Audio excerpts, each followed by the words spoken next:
This is the Sonos ARC ULTRA 9.1.4 Atmos soundbar. After being waist deep in it last year, remember the whole app redesign and product delay fiascos? How could we not, right? You'd be wondering what this thing has to offer, if any, in helping Sonos save some face. Well, I'll tell you what guys, it ain't a bed of roses, but the ARC ULTRA is a bloody fantastic piece of kit I found, and a nice return to form for the company, even if it's a little bit expensive.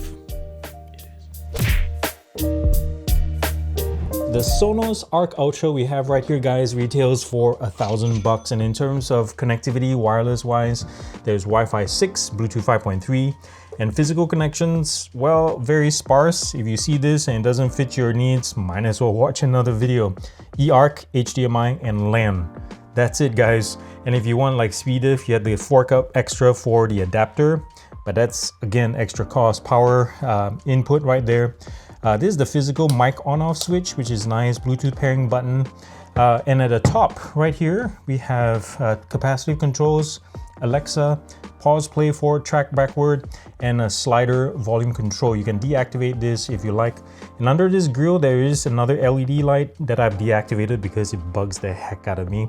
But you can turn it on if you like. Now, the entire unit weighs around 6 kilograms, but I'll tell you what, that weight comes from just how solid this thing is. It's really well put together. Even the unboxing experience is an occasion, guys. It feels really nice. Sonos just makes you feel special, even taking this out of the box. It's really cool. Now, this thing is rubberized a little bit on both ends. There's venting at the bottom, venting at the back, as well as these are mounting points for the wall mount if you want it. Now, in terms of drivers, we have 7 tweeters, with 2 of them being the outward firing ones that control height as height channels, and also 6 front firing woofers or mid woofers, and also a woofer called Sound Motion. Now that's a new one for this year, and it's pretty special. It has 4 motors that oscillate double-sided drivers, basically providing greater motion in a compact space. In a sense, that's similar to like a deep subwoofer excursion. As it is today, the Sonos app has a clean design, as you can see, but isn't the most intuitive until you really start to learn it. Accessing connected speakers, for example, is something not immediately obvious at the home screen. Rather, here you can set your favorites, change sources, and at the bottom there's a persistent card that allows you to quickly change volume. And then when it pops up full screen, you can change things like speech enhancement or turn on crossfade, for example. Tapping the gear icon at the top is where the meat of the app is, in my opinion. Here you can do things like check the connection status of your devices, add more speakers, adjust the height of the Atmos effects, turn on or off the controls and lighting on the soundbar, and run the TruePlay sound calibration tool. I wish the audio control was more powerful for what you're paying for. The soundbar EQ is very limited to bass and treble adjustment only. They didn't even give us presets, for crying out loud.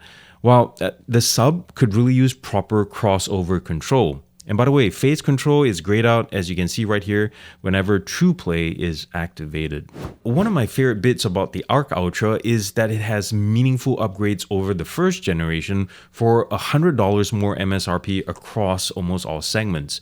We have a faster processor and double the memory now, which you can really feel switching between modes, or the power up, power down sequence, which is practically like that. There's also 5 GHz Wi-Fi, better sound, we'll get into that more in a second. The lower and sleeker profile that allows more leeway to tuck the soundbar under your TV if you're using stock TV stands, things like that. It's not just the fact that there are 14 drivers in the ARC ULTRA versus 11 in the Gen 1 that help with sound. And it's not just the fact that there are 15 Class D amps, which is nuts when you think about it.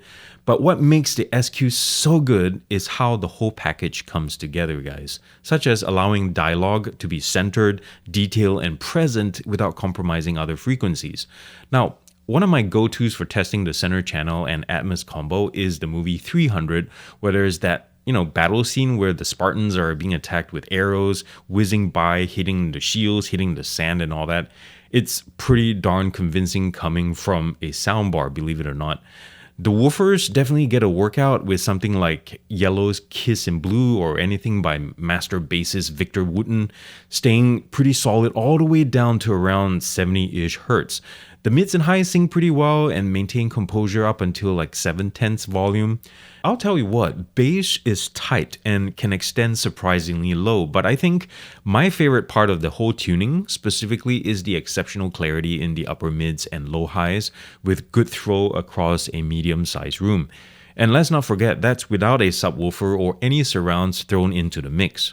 Now, I didn't get a chance to test the Era 300 surrounds, but I did get a sub 4 to play around with, and man, it wakes the listening experience quite a bit.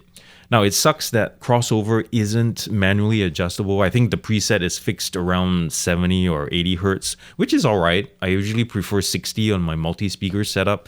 But what happens is that as the subwoofer handles 80 hertz and below, the sound motion woofer on the ARC Ultra can focus on the mid bass. If you're adverse to wiring up your space with cables, then you appreciate the quick setup process. And sure, soundbars are inherently plug and play anyway, just a couple cables and you're done.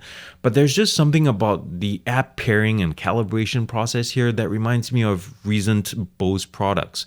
It's easy enough that even a caveman can do it. Oh no, not cool. I did not know you were there. Of course, as we saw earlier, the app can get convoluted in places, like forcing users to drill down a couple of screens just to change basic audio settings. But still, at the end of the day, Sonos makes setting up your home theater space easy not just for the initial speaker or speakers, but when adding surrounds or subs after the fact. Because, you know, they're wireless and all among other things, which is nice. Oh wow, man, the biggest elephant in the room here is the gut-punching price. 1,000 buckaroos is a lot for just a soundbar. If you want to add the Era 300 surround, that's an extra $450 a pop.